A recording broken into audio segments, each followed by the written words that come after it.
Our special guest is well-known news anchor, reporter, and talk show host Fred Lacaze. He is going to tell us some things we may have forgotten or even never learned about the founding of America, how our democratic republic was born, and how our unique values and individual rights have given hope to mankind. Stay tuned. Welcome to The Better Part, a program by and for seniors and devoted to exploring the many facets of those better years of our lives. The name of our program was inspired by a quotation from Robert Browning. "Grow old along with me, the best is yet to be, the last of life for which the first was made."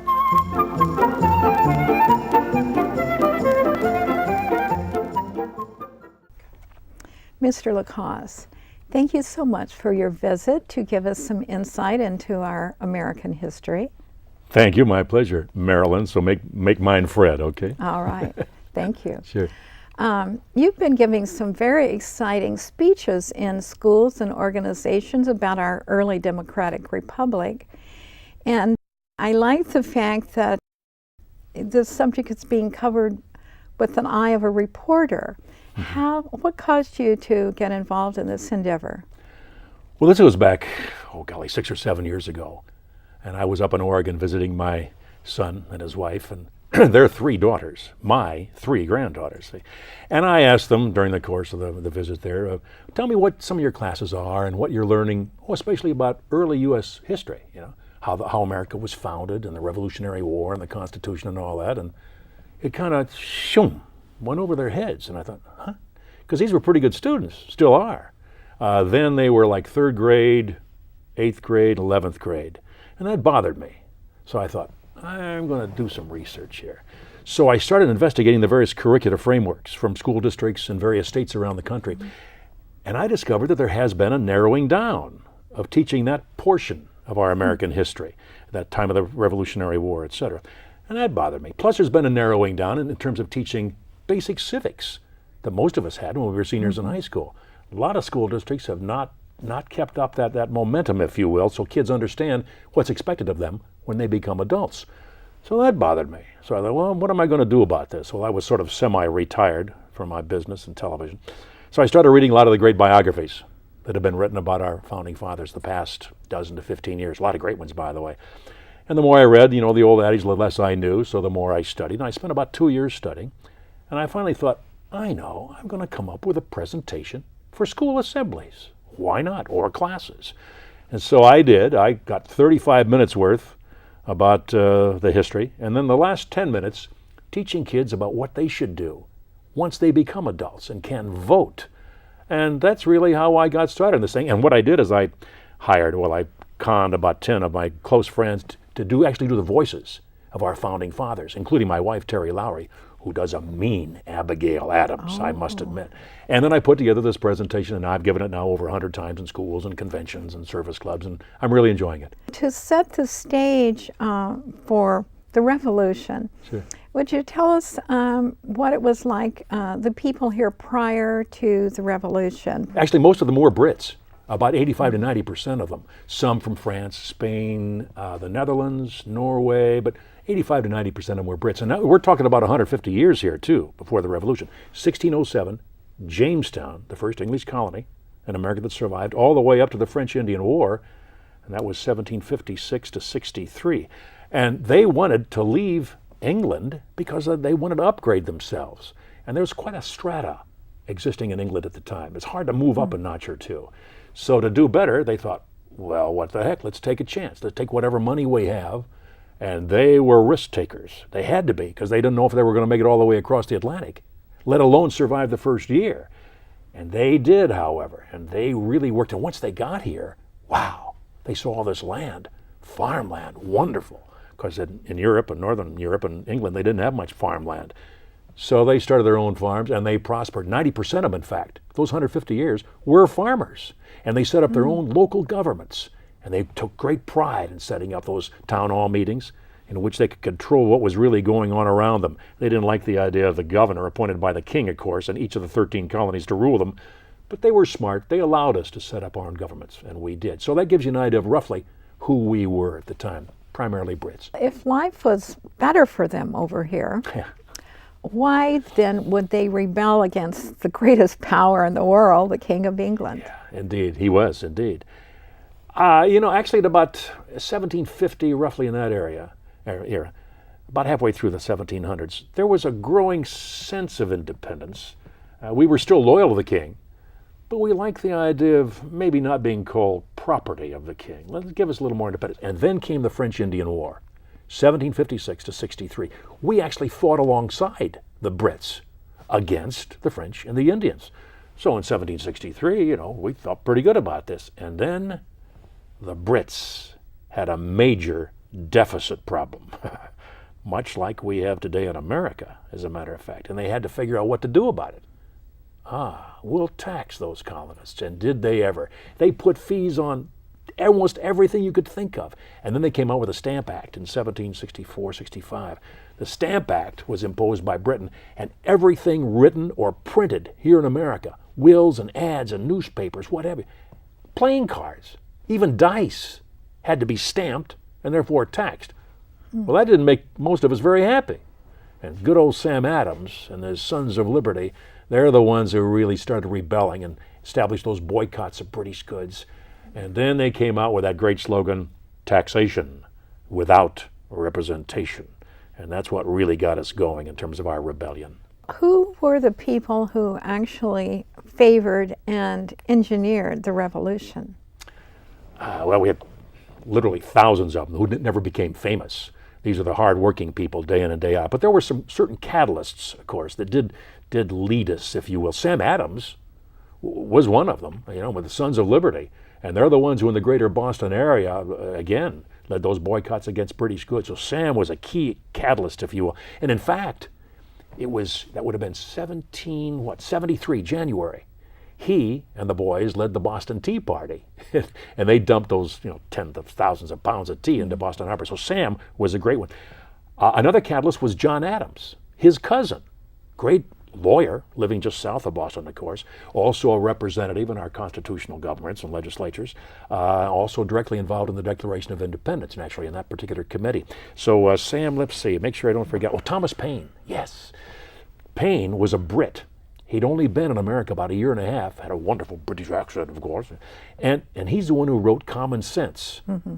And it established many of the arguments that encouraged a lot of people. Oh, yes, we do deserve our independence. So Paine was a catalyst himself. Patrick Henry, of course, gave that famous speech, didn't he, in the House of Burgesses? Give me liberty or give me death. He was a good one, a major catalyst too. Jefferson himself, Tom Jefferson, younger guy. He was from Virginia at the time, also a representative, and then got directly involved, as we all know, in the Declaration of Independence. Ben Franklin was a catalyst also. Ben was quite an author, writer, journalist, wrote many columns in which he encouraged us to think more independently.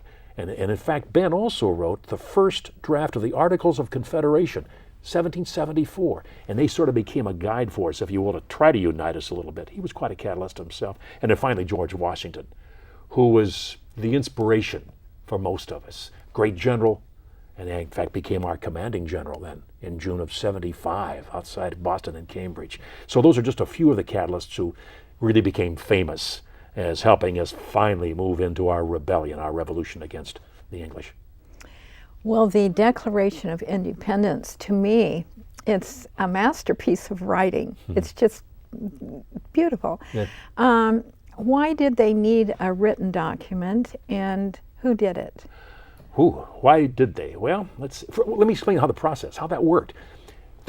Congress appointed a committee of 5 because they said we need to tell the world, everybody, we need to tell our own colonists, we need to tell the British why we're rebelling, all right? So they had a committee of, Roger Sherman, Robert Livingston, a guy by the name of Ben Franklin, John Adams, and this new kid on the block, TJ, Thomas Jefferson from Virginia. And they thought, it'll have more impact on the king and the parliament and everybody else in the world if the writer is from Virginia, because it was very highly respected as a colony. And they knew that TJ could also write pretty well, so they gave him the assignment. Well, what he did then is in 3 weeks, on the second floor of a house that was rented then on the outskirts of Philadelphia, Jefferson knew that there were certain things they wanted to accomplish.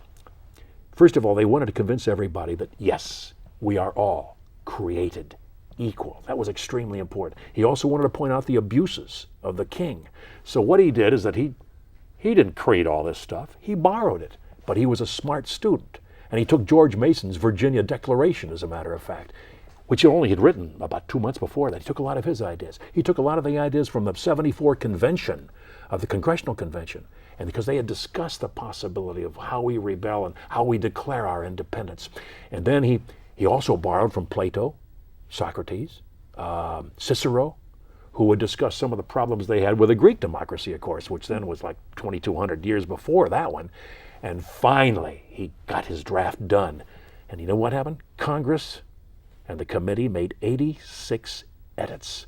And that infuriated Jefferson, who was very proud of his own writing. And then they chopped off a quarter of his original draft, especially that portion where he called the king a tyrant.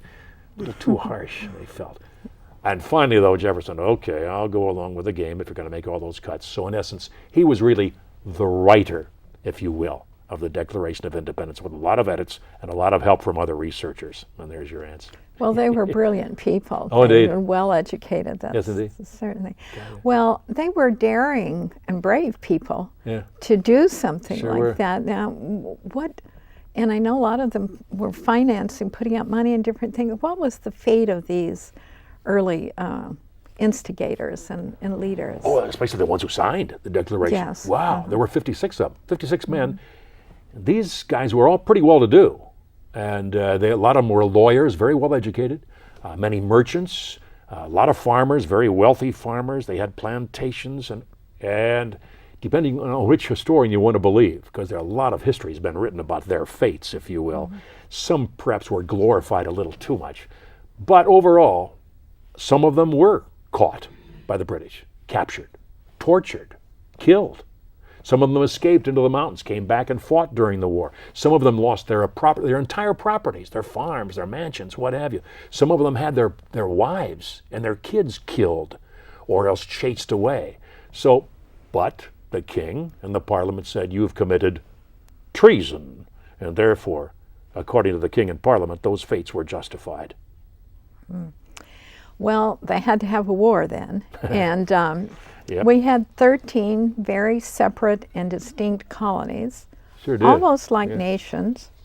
And how did they all unite to make a war against the British? Boy, I tell you, that wasn't easy. Because you're right, we were fighting each other all the time. Constant battles between the colonies. But then again, Ben Franklin, as I mentioned, wrote that original draft of the Articles of Confederation. That was in 74. The war started April 75, Declaration of Independence 76. Slowly, that Articles of Confederation was used to unite us primarily just to get money, to pay our soldiers, and to give them ammunition, and goods, whatever they needed. But that's about all they got out of it, because all those Articles of Confederation created was a legislative branch, no executive branch, no judiciary. So it really wasn't a very good unity, if you will, among all of our nations, except for Doe. One thing united all of us, and that was a common enemy. You had the British soldiers, you had the king, and the parliament, and that was enough to unite us. If we read history, it looks like we lost most of the battles against the British. How did we ever win the war? Good question. I'm still amazed after reading a heck of a lot about those battles. I'm amazed that we won. Actually, I think the majority of the battles were lost by both sides. Nobody came out a winner in most of those battles because we lost so many men. So many of them were injured and wounded and disabled for life. And overall, I think I'll agree with most historians that the British probably won more battles than we did, seriously. But we did have a lot of things going for us. We had the grit, the genius of George Washington. We were fighting on our own home turf for liberty. We knew our territory. We knew where to get manpower, where to get food, that sort of thing. And the Brits, invariably, whenever they moved off the coastline, inland, they ran into all kinds of logistical problems. I mean, they had an awful time. And as a result, By the way, they didn't have enough soldiers to fight in all 13 colonies and then occupy all 13 colonies. So that was a major problem for them. And then, let's see, what happened down the line? Oh, yes. Finally, in 1781, what happened? Almost 8,000 British troops under General Cornwallis surrendered. And that was an interesting turning point, because with that, the king lost control of Parliament and the support of Parliament. And then it was all downhill for the Brits after that. Finally, in 1783, the Treaty of Paris was signed, and we had won our independence. And it's amazing that we did, but we won the Revolutionary War. Then we had to make a nation. We had to make a republic. And there was the quotation by Benjamin Franklin, "You have a republic? Yeah. See if you can keep it." Oh, indeed. Now, how did all these, again, these 13 very independent colonies with somewhat different philosophies in some respects, how did they come together and unite then to make our nation? That was not easy. You're right. We were fighting each other over land and slaves and boundaries, etc. Articles of Confederation that Ben had written, I mean, there wasn't a government there that really would unite all of us. So that was difficult. We were on the verge of anarchy. Most of the people, by the way, who had fought in the war were now deeply in debt, and they wanted nothing to do with the next colony. They just wanted to survive themselves and somehow help their families survive. And it didn't look good. And here we were. We had won the war. And now what the devil do we do? You're right. Ben Franklin coined it. You have a republic if you can keep it. No. Then along came two guys. James Madison. He was a young scholar from Virginia. All 5'4", 100 pounds of him. Dripping wet, I think. But he was a marvelous scholar. And then he and Alexander Hamilton, the lawyer from New York City. By the way, his average closing argument was about 10, 12, 14 hours. He put more juries to sleep. But he was brilliant. He didn't know when to stop. He just went on and on. Those two got some of their fellow, organizers together, if you will, representatives, and said, let's convince Congress that we should appoint delegates to a special convention, presumably to revise the old Articles of Confederation. Those guys pulled a fast one, because they had no intent of trying to revise the Articles. They knew it was worthless. So they thought, we'll just throw it out and start all over. So the Congress appointed all these delegates, presumably to revise the old Articles. Yeah, it didn't work. Madison had already written a document, and I forget what it was called now, but it was the Virginia Foundation or something like that. And he decided that this will become the framework for a new U.S. Constitution. And hey, that looked pretty good for a while. And then we started arguing. You had 8 northern states totally opposed to slavery. You had 5 southern states adamantly in favor of sustaining slavery. How are you going to resolve that?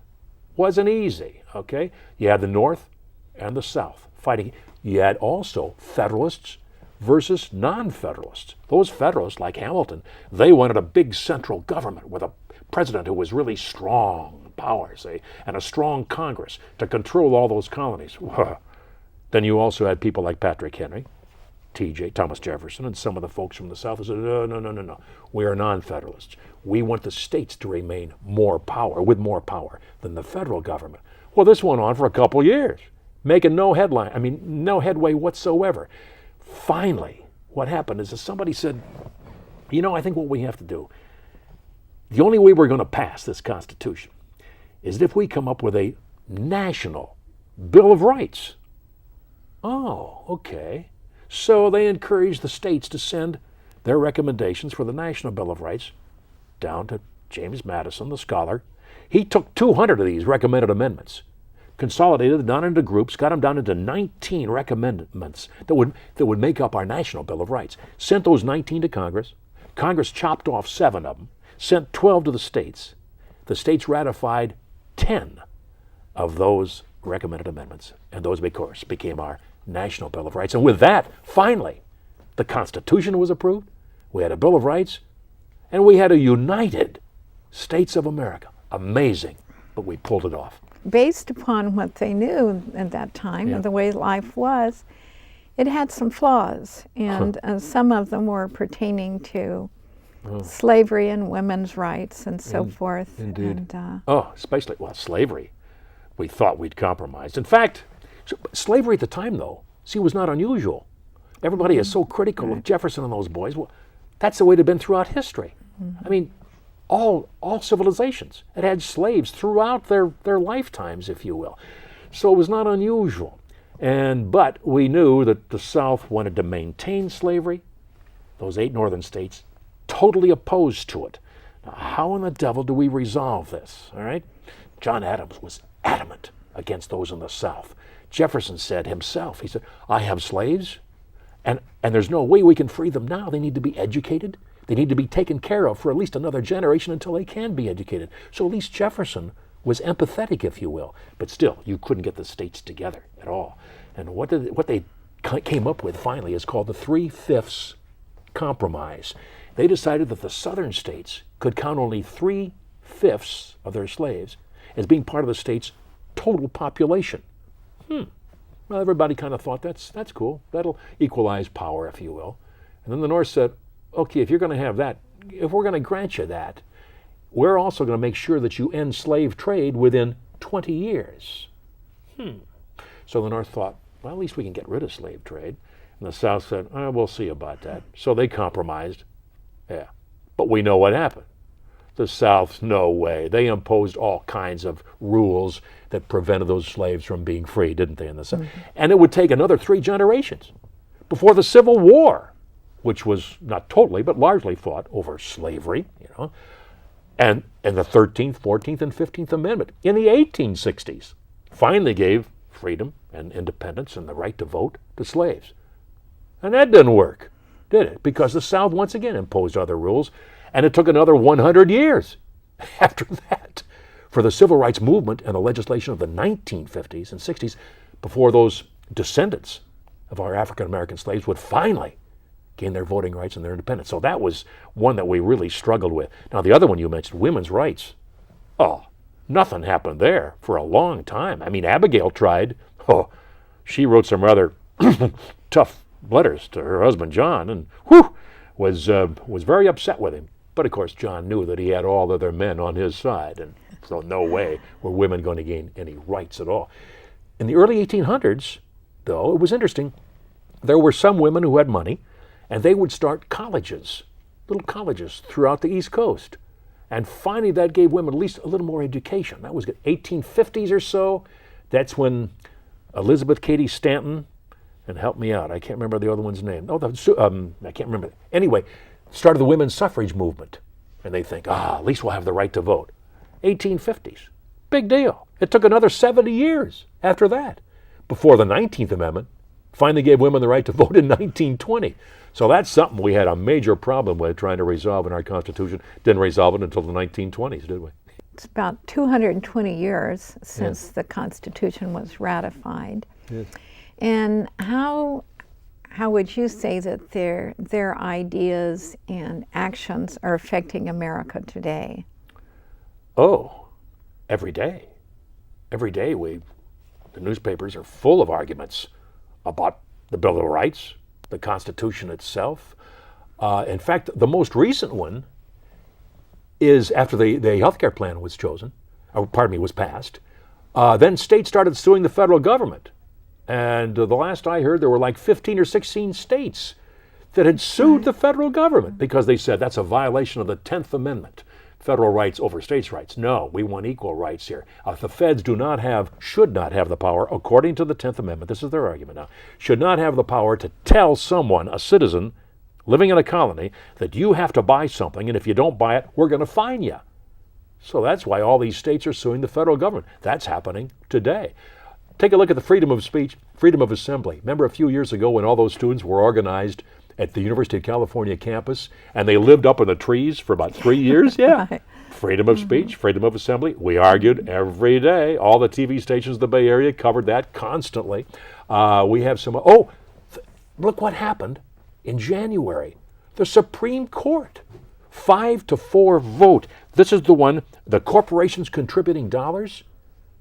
they had the freedom of speech to do that.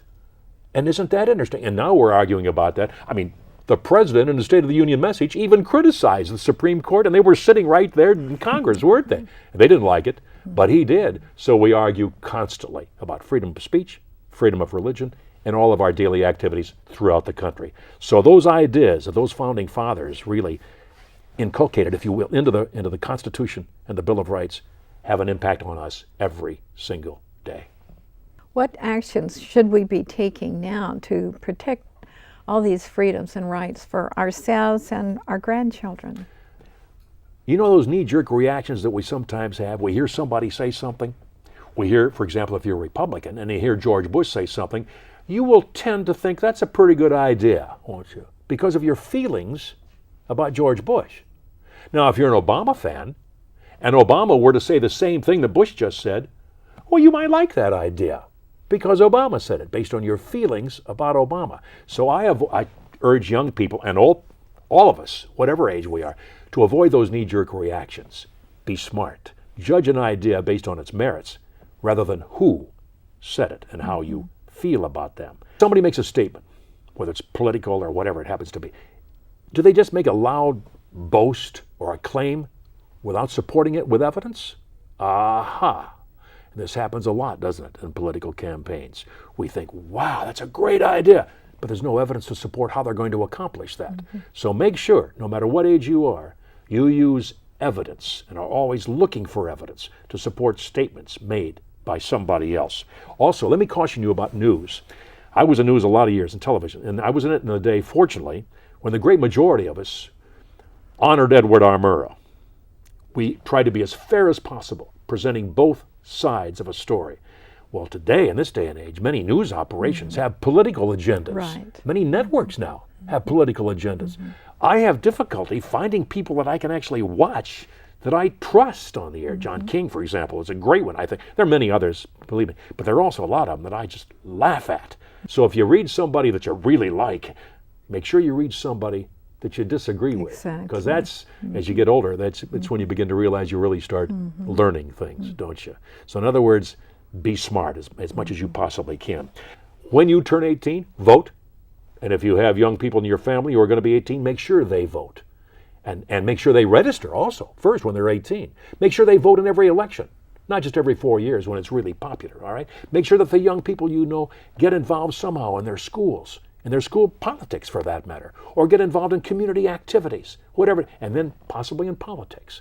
When a supervisor decides to have a special meeting, make sure you go, because they're going to be talking about issues that affect you in your own particular neighborhood.